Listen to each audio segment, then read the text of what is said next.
So, Tom, let's talk about you and let's talk about why you started up InsideAMind and do a little cliche brief introduction to you. Sure, man. Yeah. So my sort of story started when I was about 15 and I started really struggling with depression. I didn't really know why. At that time, I wasn't diagnosed with ADHD as I am now. I got diagnosed when I was 16. So I really struggled through that time of, going into sixth form, going into year 12, year 13. Yeah. Really struggled with my mental health as a whole. And it was kind of, I wouldn't say unheard of for people to talk at that time, probably about 6-7 years ago now, but it was uncomfortable for me because obviously I didn't want to burden anyone with my problems. And through that time, it was probably the worst few years of my life, but I learned so much as well. And the reason I started the podcast was I felt like during that time I had no one to relate to. I had no one to look up to in a way outside of my family that I could be like, he's going through the same thing. And, that gives me peace of mind. And I felt like I sort of battled that on my own and I felt like I couldn't tell anyone. And starting that podcast, InsideAMind, which I have now, was sort of a way to, show 15-year-old, 16-year-old, 17-year-old me, you can change and you can help other people who are at that stage. And now I've been able to bring on Joe as my co-host, who was my first guest. And he had a very similar story to me, whereas he just didn't look up to anyone, couldn't relate to anyone. And the people that were giving advice were people that actually hadn't gone through what we'd gone through, but were like GPs, or nothing against GPs, not bashed them at all, but were people that had learned in the books rather than actually experience firsthand what was going on. So that was the main reason we started InsideAMind. Yes, you're right. There's a real need for people that have actually experienced things and know what it feels like, as opposed to just knowing what it's like technically, I suppose, and sort of logistically. So that's a really good point. So what happened? Why do you think, obviously 15 is a difficult age, and going into 15, 16, going into like first year of college and stuff like that, all these changes, and you're sort of, there's more expectations and people around you are shifting and everything's growing and you've got to keep up with it. Do you have any ideas to why things got a little bit difficult? Yeah, I do. I think when I look back at it and I sort of picked everything apart, it all came back to my ADHD. And at the time I didn't realize, but I moved away to college for sixth form, so year 12 and year 13. So when I was 16 to 18, I moved away. I moved to Gloucester, was playing rugby on a scholarship. And being out of that support bubble of being home and being on your own, we got food at the college, but majority of the time if I was coming back from training, I was feeding myself. I had to grow up very quickly. And I think sort of just being away at that time, when you're in a bad headspace already, just completely ruined me. And I find it really interesting now, I'm looking back at it. And obviously with my ADHD, having like a structure and routine is really important. And I felt like I didn't have that. I was struggling to keep up. I couldn't keep up with my schoolwork. And sort of everything just got on top of me. And then all the stuff that I had before I went away as well was starting to build up, which I hadn't talked about. And it sort of just led to me just completely bursting, to be honest. And that was sort of the main catalyst, was that. Yeah. And just something that came to my mind as you were talking, obviously I've only spoken to you for 10 minutes, but playing for like a rugby scholarship, like I know what rugby boys are like, and I know the sort of bravado and the laddish style behavior, and you don't really strike me as someone. I mean, I know that I could never have done that because I'm quite a sort of sensitive, quiet person in many ways. And you strike me as someone a bit more similar to that as well. So was that something that you felt you had to maintain, or were you perfectly capable of doing that? Yeah, I felt at school was okay. College was okay, but going to uni, it was tough because I wouldn't say I'm like a traditional rugby guy, as you said. I'm not. I like going out with the boys, but I'm not big on drinking. I'm not big on, doing all this crazy stuff. It's just not me. Yeah. It's just I quite like doing what I do. I'm quite introverted in a way, like you said.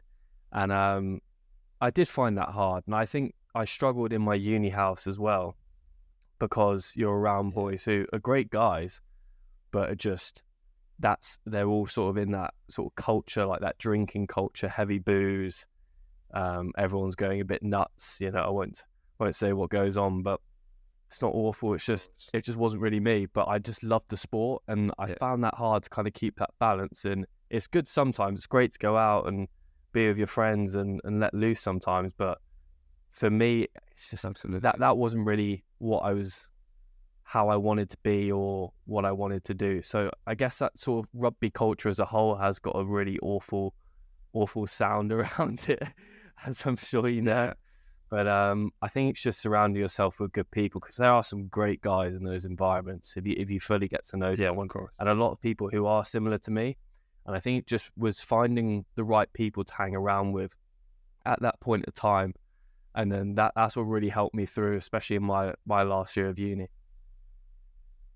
Yeah, often it comes down to finding the right people.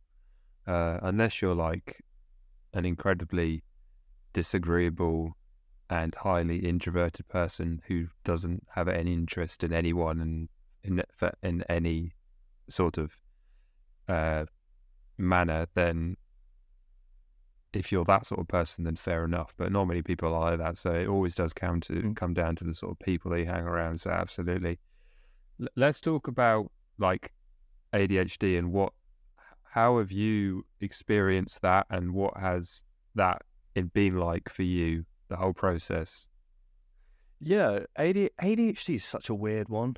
I think at the moment, I don't know if you follow the stuff on social media, it's got such a bad reputation around it recently over the last, I'd say, year and a half. Like a lot of these videos have made it look like everyone's got ADHD and people can't focus, when that's just not what ADHD is.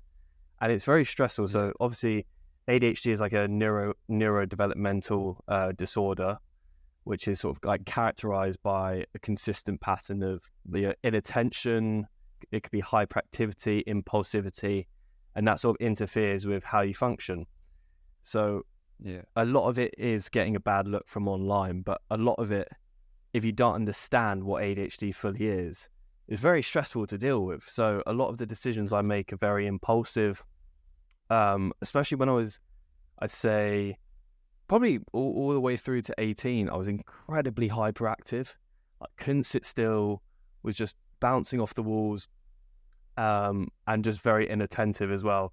Whether I was in a rugby huddle, whether I was in the classroom, I felt like I was really trying, and no one could sort of understand me. But I just wasn't taking things in like everyone else was. And that's a very stressful, sort of environment to be around at school, especially when people don't fully understand what's going on. Because in a way, it's I don't want to say it's a new thing, because I've had it my whole life, but it's kind of just being brought into awareness now, that makes sense. So in a way, it weirdly destroyed my life for a lot of, I'd say my late teens. But now I've been able to get a hold of it. I can use it in a positive way now, and I fully understand how my body works. I've spent so much time researching ADHD. It is stupid how much I've had to sort of look into it, but I've loved doing it as well. And getting to understand my body better and my brain better it's been great, because I'm now at this point where I can use it, as I said, as a positive rather than just let it destroy me. And if you do let these things get out of control with any sort of mental disorder in a way, it can really, really mess you up. And I'm very lucky that I sort of went through that at 16 to 18 was probably the worst of my ADHD. I'm very lucky I went through that, and I've been able to learn from it. And now I'm at the age where I'm 21, turning 22. I've been able to sort of turn it in my favor. But yeah, it's a really weird one. But I don't know if you've seen any of the stuff online about it. But no, I haven't. Tell me more. What do you mean by that? I've seen like so many they're not memes, but like short videos where it's been like, you can't focus, you have ADHD, and it's just like, that's not what ADHD is. And I think, to some extent, technically it is, but obviously people can't focus, like people addicted to their phones at the moment. That doesn't mean you have ADHD. But I think it's also as well, with ADHD, like, it's sort of raised awareness around it. The amount of people going to GPs and stuff and trying to get diagnosed is crazy. And it's actually, they're turning people down, I'm pretty sure, in the US at the moment. And it's like a 2.5-year waiting list to get diagnosed on the NHS for ADHD, which I just think is crazy. Because if I think back to that, sort of like 16-year-old me, if I had to wait 2.5 years for that, I don't know what would have happened. Because although you can just say it's a diagnosis, you know, it was a massive breath of fresh air, sort of knowing what was wrong with me. I hate to say wrong with me, but knowing what that problem was and being able to sort of capitalize on it and understand and get to learn it more. Well, I think that's crazy at the moment, is that massive waiting list. It's quite sad in a way. Yeah, obviously we all know how sort of stretched the NHS is, but all these, it's very complicated. I don't even know how to address it. Like, all these things, they blow up, don't they? And people, and you're right, the stigmatization of mental illness is a massive problem. And I read, or not maybe read, but heard, like, I swear they're like running out of ADHD medication or something in the UK. They haven't got any until, like, I don't know, maybe it's around November, so now. But so it's a bit of a issue. Yeah, it is. So how does it impact you? Because I am a complete novice to ADHD, so I, compared to you. Sure, I say probably at this point of time, sitting here today, the thing which affects me the most is sort of impulsivity to my actions. So, you know, making sort of hasty decisions without considering consequences, and most of the time interrupting others and being impatient. That's something that's pretty stressful, actually, especially when you're doing a podcast and your brain keeps telling you to do things or say certain things or interrupt or whatnot. So I reckon at the moment that's probably the worst. I've kind of got my hyperactivity, you know, under control. It did get really bad, but now I'm sort of at the point where it's okay, and I feel like I've sort of peaked off it, if that makes sense. I don't know if that's scientifically possible, but I feel like my body's changed. You're right. Where, yeah, I feel like my body's changed in a way where, from my childhood to 18, I was very hyperactive, and now I'm less hyperactive, and I've got different things. But I say the main one for me is that affects my life is the impulsivity and the inattention of just the two, which I'm trying to work on at the moment. And especially sticking on one task as well, my brain's always firing. I'm like, it almost feels like I've got 10 different tabs open in my head, and it's just going ping, ping, ping, ping, ping. Or I'll be talking to my girlfriend, she'll be like, did you get that? I'll be like, I was thinking about an argument I had with some random stranger 6 years ago, like I wasn't even in the room. Do you know that's the things that are stressful, because I really want to listen to when it comes to stuff like that, but my brain just seems to switch off. But I think the main thing is I'm aware that it's going on, and when you're aware, you can sort of fix things and get a bit better at them and learn to minimize it's never going to go. But that's the main thing. I'm very grateful I'm getting more aware and self-aware when it comes to all this stuff as well. Yeah. And going back to the 18 thing, that does make sense. I heard somewhere that, like, hyperactivity, it's linked to, like, creativity and hyperactivity and maybe testosterone or something. There's like a scale or a chart, and it all sort of peaks around 19, and then it sort of starts to, like, level out. And then that's why, like, with criminals, you get criminals, they're reoffenders. They all sort of, like, cease from reoffending at, like, serial reoffenders, like minor reoffenders. They sort of stop around like 28 or 29 or something, and it's kind of like that testosterone spike and that hyperactivity spike peaks off around 19, maybe 19, 20, and then it sort of goes down again. At least I heard that, and I thought that was interesting, but I should do my research, to be fair. I feel like I heard a fact about a lot of prisoners do have ADHD because of their impulse thinking. Yeah, I can imagine. Is that right? Yeah. I didn't want to. Oh, I would make complete sense. Yeah, it does make complete sense, because you do, majority of people do these actions where you just don't think, then afterwards you're like, I can't believe I've just done that.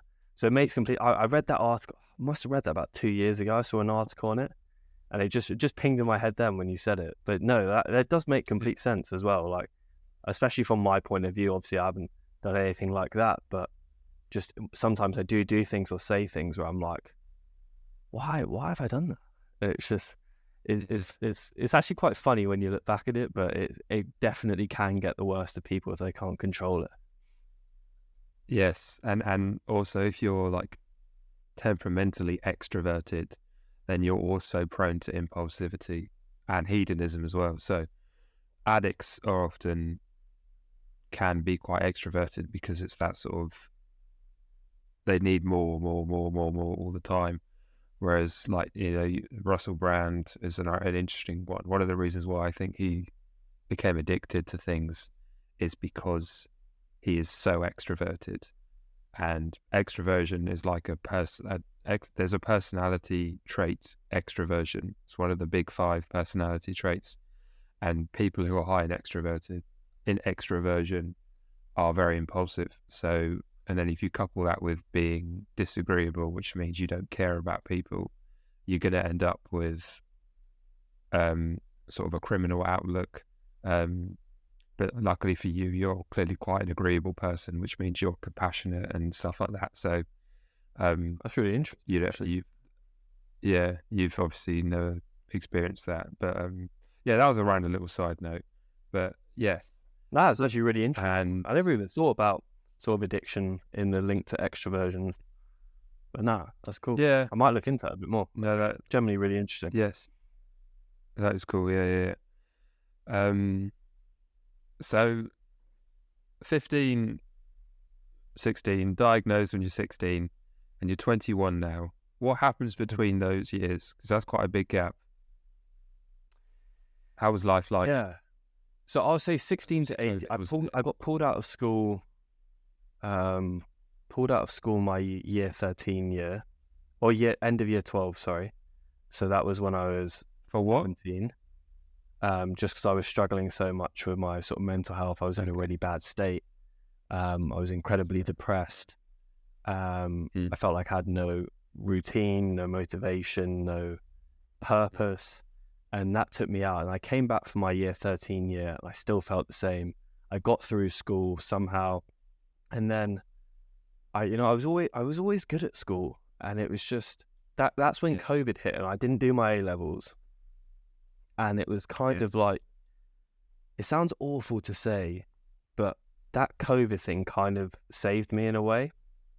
Whereas I was struggling so much, and I needed to just sort of find myself again. I know it sounds so cliche to say when you're young, but I look back on it, and I was just in such a bad headspace where I couldn't wake up in the morning.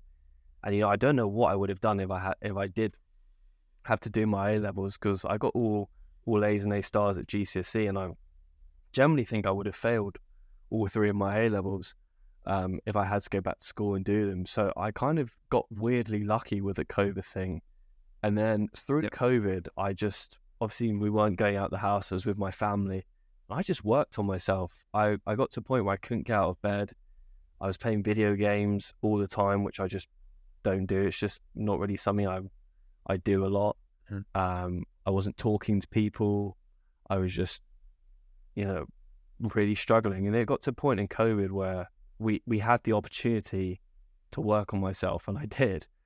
And I actually think I used that time really well. Sort of getting out of bed every day, having a routine, making my bed in the morning. I know it sounds like such minor things. Getting out in the garden early, getting sunlight on my face, not eating high processed foods, just really, and like trying not to stress about things that were out of my control. And that helped me so much. And I think from there, COVID, I then went to uni, and I was in a great headspace when I went there. It sort of tailored off again. headspace wise. So I got really lucky again. My uni was only 20 minutes from my house, so I was able to come home when I needed, and when I needed my space. My family were always incredibly supportive because they knew I was going through things. They never tried to force anything on me. They just were always there if I needed the support, and I'm incredibly grateful for that. And then probably came to my mid-second year, and it sort of everything just started clicking for me again. I started being happy. I know that, again, that sounds cliche to say, but I started enjoying the small things in life. I started being happy again. I started being myself, and just really getting back into my rugby, getting back into my work. I really knuckled down on my degree and was, incredibly proud that I came out with first class honours in business to finish uni after going through such a tough time through school. Well done, mate. And that just what that does for you mentally in terms of, giving you confidence again, giving you sort of, when you thought you were down and out and you got up and you kept going, you were resilient. I mean, that was just, I look back on it now and I was just incredibly proud of myself, because the amount of times I just didn't want to get out of bed in the morning, or I could have just stayed like that. I could have taken the easy way out, and now I'm here, and now I've got the podcast, which we've been doing for 4 or 5 months. I mean, I feel incredibly blessed and very proud that I can be in this position and that help people as you're doing as well. It's just going through problems, but now you're able to give people advice who are going through what you went through. It's an incredibly great space to be in. I love the mental health space as a whole. You meet some awesome people like yourself, and yeah, that's kind of been the story of 15 onwards to 21, and onwards and upwards from there, I guess. Absolutely, yeah. No, you're spot on. You carried on, and you're doing what everyone should do, which is, in sort of simple terms, scratch your own itch and then teach the world how to do it themselves. Or I butchered that, and then in more deep terms, you're taking from your own experiences and heart sort of pain and suffering, and then you're spreading it out, and you're using it as a tool of good, as opposed to a tool of resentment and hatred, or sort of, stagnation and sitting still. So that's absolutely right. Fair play to you, man. Thank you. Do you find it hard doing the podcast stuff? In which part of the podcast stuff? Like, sort of like the talking on the, because I really struggled with this at the start. I've gotten a bit better with it because I've learned, that people want the best for you, and you're just trying to help people, and that helped me relax a bit. But the first few times I got on camera, and it's weird, isn't it, when you're talking to a camera, and when you're doing stuff in person or making a video, I've really panicked. I was really struggling, probably for about 2-3 months. I literally felt like I was having a panic attack when I was doing it. I was just stressing out so much, and I couldn't think. Yeah, no, I completely. How do you feel with doing your stuff? I completely understand. I've never done what you've done, like a proper studio setup, so I can't speak from that point of view. But this little guy here, I'm kind of used to seeing him now, and I obviously don't really look at him much when I'm talking to the podcast. I look at the person. But I suppose before I did the podcast, and still do, to be fair, I have a YouTube channel which I put up videos that were just me talking. So I feel like that was pretty good practice. But yeah, come back to me when I've started talking to people in the studio, and maybe I'll freeze up and go, oh dear. But yeah. Nah, you'll be all good. But it's all right. Yeah, it's all good. So how many episodes have you done now of the podcast? 9. Nice. 9, I think. I filmed 10, but I had to scrap one because the cameras just weren't good enough, and the audio came out really badly. So that was pretty stressful. Okay, yeah. Especially when you're when you're sort of trying to get things out at the start. So that was pretty stressful. But I've done 9 now. I want to get to I say about 12, 13 before I call season 1 like an end. Okay. And then I'm going to pick up season 2 in February. So I upload the podcast every 2 weeks, and then in that week in between I do a chat show where we basically just talk like this, and we just talk about random things which the sort of community wants us to talk about. It can be anything random. It doesn't have to sort of be mental health based, but that's the plan at the moment. But I've done 9 episodes and I've loved every single one, and I've learned so much. You learn so much from doing all this stuff. That's the main thing. You know, I feel so much more confident, you know, talking to people in public, or like you said, like talking to you on this. I feel so much more, you know, confident in myself. Where, you know, the first couple months I was just panicking the whole time and massively over preparing. But when you come to do these things, just having a sort of structure and being able to chat as we are around it, you know, I just think it's great. I think this sort of whole space is awesome, and I'm very proud to be a part of it in a way, and I'm sure you are too. No, I am, yeah, absolutely. It's a great space, and it's a much needed space as well, especially with the way things are going, with, like, you know, kids younger than us, obviously, although we're kids, but you pretty much are. So fair play to you. Who have you had on the podcast that has? Am I right thinking? I'm just looking. I don't want to say it was someone else, but you had Alex Bowen on the podcast. That's you, isn't it? Yeah. We did, yeah. That's mad. That was our most recent episode. Yeah, that was wicked. He is, honestly, no word of a lie, the coolest guy I've ever met in my life. Coolest person I've ever met in my life. Yeah. He just came in incredibly polite, really humble. I think the one thing that really stuck out with Alex was he came in, he shook everyone's hand. So Gabriella was there, who takes photos, who's Joe's girlfriend, so the co-host, and Steve was there, who's sort of runs London Media Lounge, and Shravan was there. Shravan does my editing for the podcast. He's become a great friend of mine. And I just remember he could have been rude. He could have, you know, he's a big presence. He's in a way, a big celebrity. He's on Love Island. He came in, he talked to everyone for minimum 2 minutes, each person, shook their hand, was incredibly polite, really humble, and like a genuine, really, really cool guy who I generally don't think I could speak higher of someone. When I spoke to him on text, he was incredibly polite, really nice to me, really nice to Joe, Gabriella, Shravan, Steve. So the fact we were able to have him on the podcast was great, but actually getting to know him as a person and seeing what he's about, and you know, I felt like incredibly proud to have him on, but I also felt shocked of how good of a person he was. And it's so nice to see it, because I guess when you see someone on TV, you don't see their true colors in a way, but he was awesome. He was, honestly, the episode was packed full of information, and he was really open, and just fully bought into what we were doing. So for that, I was just incredibly grateful to have him on. Yeah. And also, like, it's refreshing to see someone from that scene be a genuine person, because I feel like reality TV stars in the past, almost like maybe 3-4 years, obviously he was on Love Island in like 2015 or 2016. So he was on like maybe the first or the second series. So it was before it had become sort of incredibly artificial, and there were people on there who were clearly just out to elevate themselves and elevate their careers and status.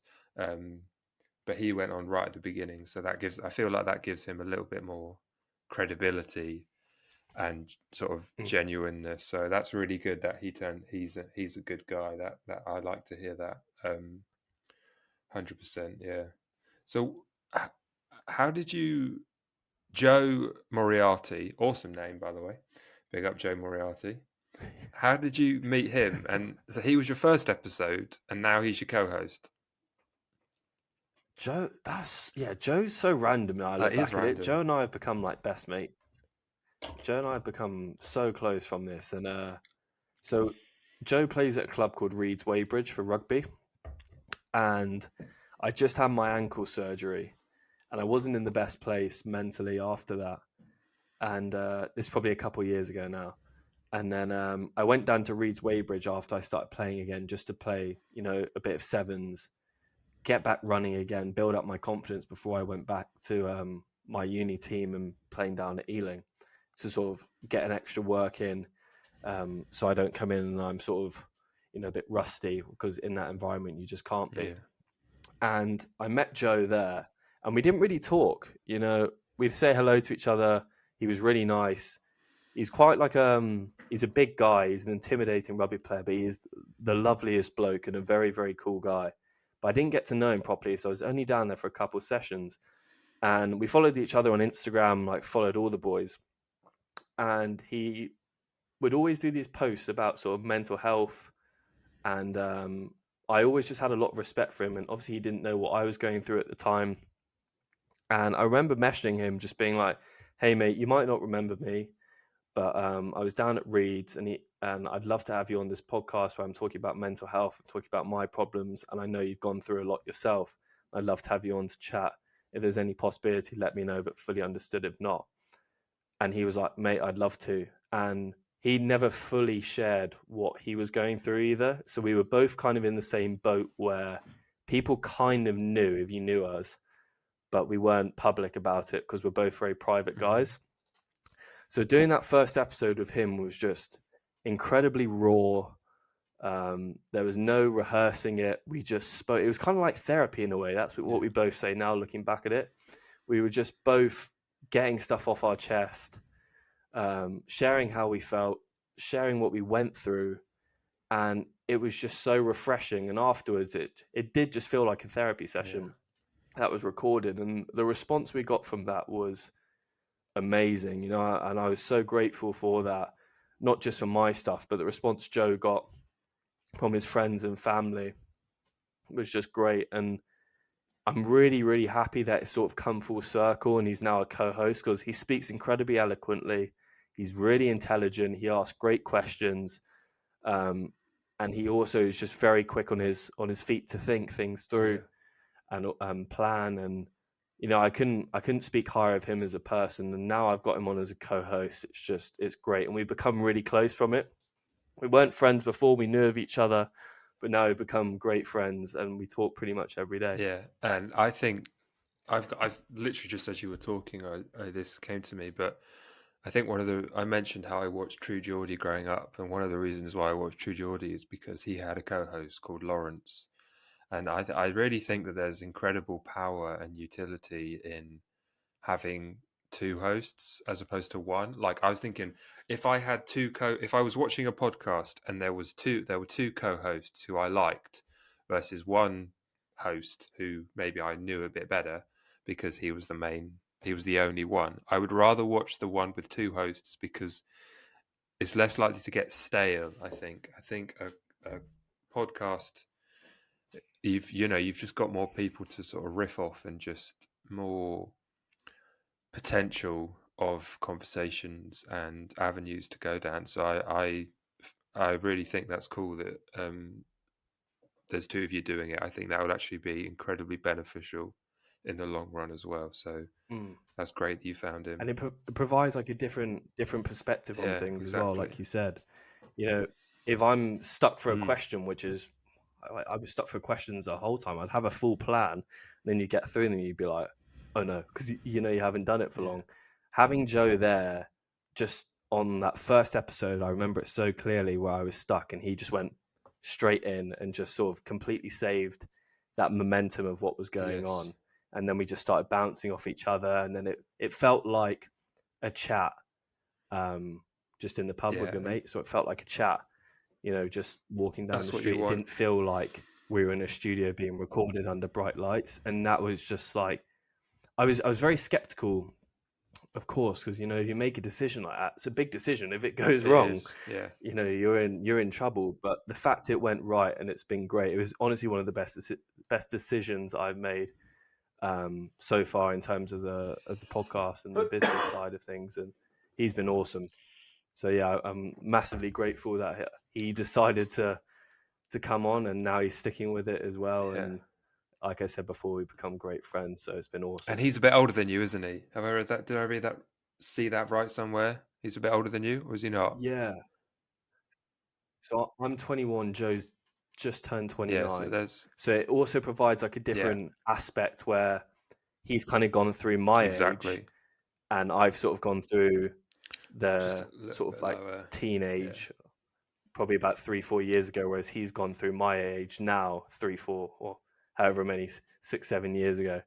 But that just provides like a different, different aspect where he's gone through my stuff, I've gone through the people who are watching 16 to 18 stuff more recently, and he's gone through it all. And that's actually, I didn't think about that when I asked him to come a co-host, but when we talked about that and having his different perception on things, and especially with people like Alex who came on the podcast, is Joe's not that far off on age from Alex. I think Alex said he was 31. yeah, So they kind of were around the same age. They grew up doing the same things, whereas I didn't do the same things as them.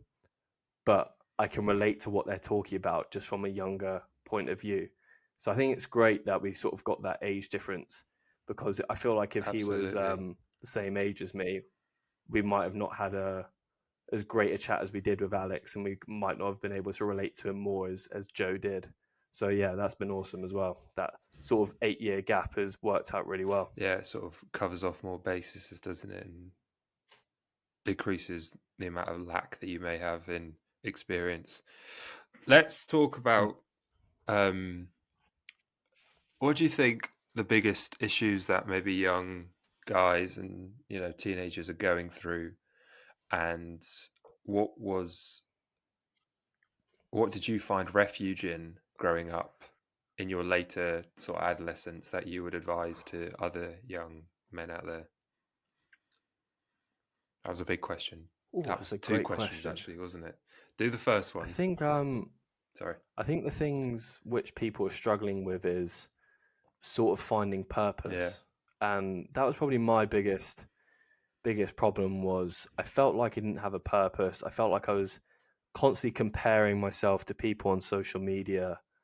And for me personally, that's so damaging, especially at that age when you're hormonal, you're in your teens, you don't really know what's going on in life. You're not mature. You're mature, but you're not mature enough to make clear decisions. And I think that constant like comparison of comparing yourself to richer people you see online, who might not even be that rich if Yeah. you're money focused, or comparing yourself to that guy in the gym online and you're like, why can't I look like him? But you're only like 16, 17. Or you see some, on my end, some rugby player who just got a contract Yeah. and you're like, oh, why can't I get a Mm. contract? That sort of constant comparison with everything, I feel so damaging with social media. And I think social media as a whole is great. It's awesome. It brings people together. It provides, a unique perspective on things. Some of the best memories I've had have been from social media with my friends, during lockdown, when I was 19, 18, playing a video game with them. Like, some of the funniest Yeah. moments I've had are from that. But it also can be very damaging at the same time. Like I said, comparing yourself to people, sort of getting engrossed in this social media world, which you kind of do have to separate. And I'm massively addicted to this thing, Mm. massively addicted to my phone. I still am now. I spend maybe 6 hours a day, I think it says on there. But it's hard when you're doing like a podcast like this and you're posting on social Yeah. media to find that balance where you can cut it off as well. So I think that's sort of the damaging thing with social media for the younger people at the moment, is addiction, comparing yourself, and also lacking your purpose because you don't feel like you need to work for things anymore. Everything's online. If you want to write an essay, it's online. It's easy to sort of get lost in all this social media stuff and use it as the easy way out for schoolwork, for life in general. Instead of chatting to girls, you could go on, porn, whatever it is. You can gamble Mm. online. It's all these like different things, which are, I'd say, they're the negatives of it. Yeah. But I reckon that's what the problem is, especially for young men, because that's what I've experienced. Those were mine for sure. And I guess the way you can kind of deal with that is, just comes back to this point of self-awareness. If you are on your phone for too long, can you recognize that, and can you put it away? Can you go outside for for a 30-minute walk to clear your head? That's literally one of my favorite things at the moment. And it makes me sound so old, but I literally love just putting my phone down when I'm having a stressful day doing work. Put the phone down, go outside, and walk without my phone, and sort of just being in my own head, and stopping comparing myself to people on social media. You're living your own life. You know, if I'm not comparing myself to Chris Williamson or Joe Rogan, who have a podcast, and Big up Joe what Rogan. you're doing is your journey. Yeah. And I think when you start to realize that, and you stop comparing yourself, you just become so much happier, and you become more fulfilled, and you find that purpose again, and you start working on these small steps over and over, and you keep building what you're doing. And I think that's kind of the way you break out of these things. Yeah, don't compare yourself to who someone else is today. Compare yourself to who you were yesterday, is one of Jordan Peterson's rules for life, which is an incredibly pertinent and powerful rule. So you're absolutely spot on.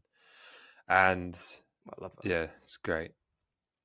And yes, you're right. Like we're full of, there's so much temptation, and as a society, because we're so consumer based, they're kind of subtly and periodically taking things away from us that were slightly more organic and human, and they're selling it back to us, or I suppose selling it back to us in a more artificial manner. So we're, online dating and porn and, fast food and all these temptations. Like it's easier as you get to an older person.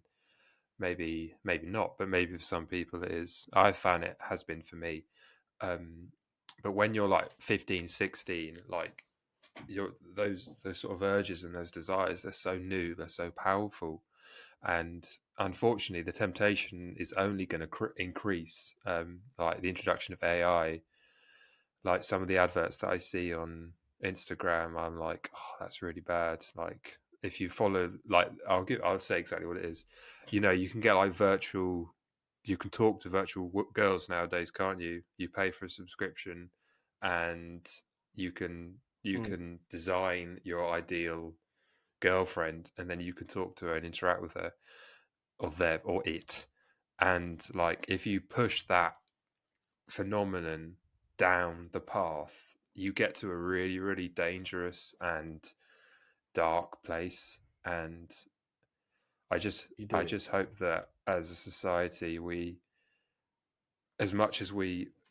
because pornography drove the internet. Like what a lot of people don't know about the internet is that in the early days of the internet, it was men seeking out pornographic images and videos, which drove the expansion and the development of the internet, because there was so much desire for it, and there was so much money to be made from that drive. And it's the same with human evolution. Like the reason we're a species that looks the way we are now, and the reason we have all this incredibleness surrounding us, is because men seeked out erotic, and men used feminine beauty as a motivator.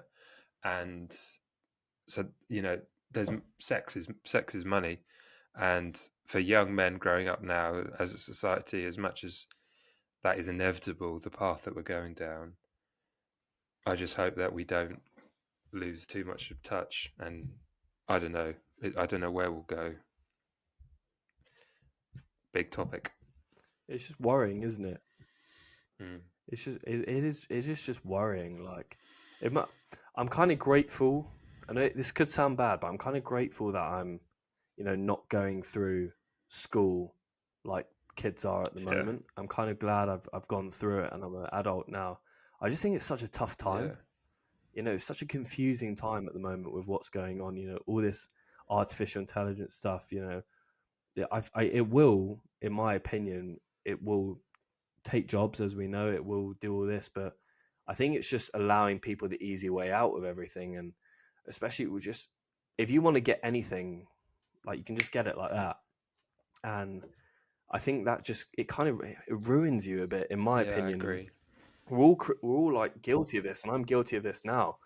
But I think just being self-aware, as I keep saying, is probably the main importance of all this stuff, is knowing that it's causing you a problem, and just minimize it, because you can't get rid No. of it. Like, we're living in a world, you can't escape these things. You can't just live in your own world off the grid. Well, you can, but I can't for what I'm doing. But I think that's the problem with it, and I feel like it must just be so confusing being like 14, 15 at the moment. Especially, I'm talking the perspective of a male, because obviously I've gone through this stuff. Yeah. But it must just be very confusing being at school at the moment, and going through all these things online and feeling like you have to compare yourself to certain people, and it's a very strange one that's going on currently, and I hope it gets sorted, because I really don't want it to affect these kids growing up, because I know if I was in the headspace that I was in when I was 15 to 18, it would have completely ruined me with what's going on with all this stuff at the moment, and losing my purpose even more. Yeah. And especially if you're like a sensitive teenager, sensitive person, like young person growing up, like, because then I kind of like, I think of an analogy, and this is applicable to like so many different things, but if you imagine everyone is stood in a swimming pool, and like some people like are 2 meters tall and some people are like 1 meter tall, maybe some people are 3 meters tall, doesn't matter, it goes up as high as you want it to, and then you imagine that the water is at like 1 meter 10. So there are some people who are like can't even breathe, can barely breathe, they're like really sort of, and when you add complexity to a world, to a society, it's like putting more water in the swimming pool, so that eventually some people, the water just, and they're really, those people who are barely hanging on, it affects them worst. And it's applicable sort of economic things as well. And so and that's what, because it's hard being a sensitive young person growing up. I can definitely vouch for that, and I'm sure you can as well. So they're the people that will be impacted the most. And the talk of like toxic masculinity and things like that, it's always the ones that are more introspective and considerate that will take that more on than the ones that don't give a fuck, the bravado wankers, the Andrew Tates of the world. They don't care, they'll just do what they're doing no matter what. It's irrelevant if you talk about toxic masculinity. If anything, you'll just encourage them even more, which is what we're actually seeing.